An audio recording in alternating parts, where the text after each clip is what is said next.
Na začetku epidemije z novim koronavirusom so v mariborskem zavodu za zaposlovanje zelo zmanjšali število aktivnih uslužbencev, zdaj pa jih postopno dela vse več. V začetku smo precej zmanjšali število ljudi, ki je delalo v hiši,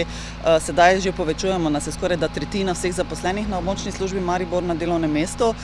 Opravljamo najbolj nujne naloge, torej te, ki so res za naše stranke ključne, pomeni prijava v evidenco brezposelnih, ker namreč ta prijava pomeni tudi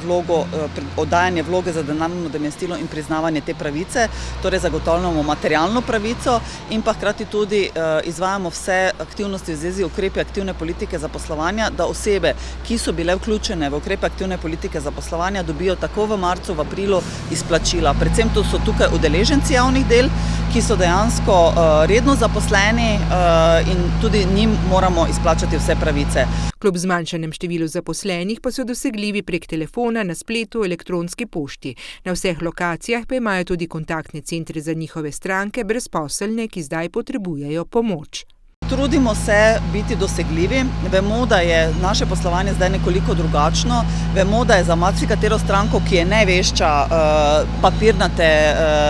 papirnatih zadev, težko izpolnjevati, vendar smo dosegljivi na telefonske številke, objavili smo dodatne telefonske številke na spletni strani zavoda,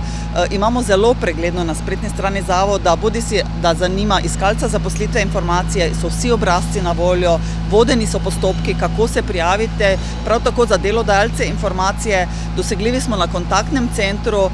torej papirje oziroma vloge smo omogočili na vseh lokacijah in pa seveda poskušamo v čim večji obsegu obdelovati vloge za denarno nadomestilo, zato da bi ljudje te vloge čim prej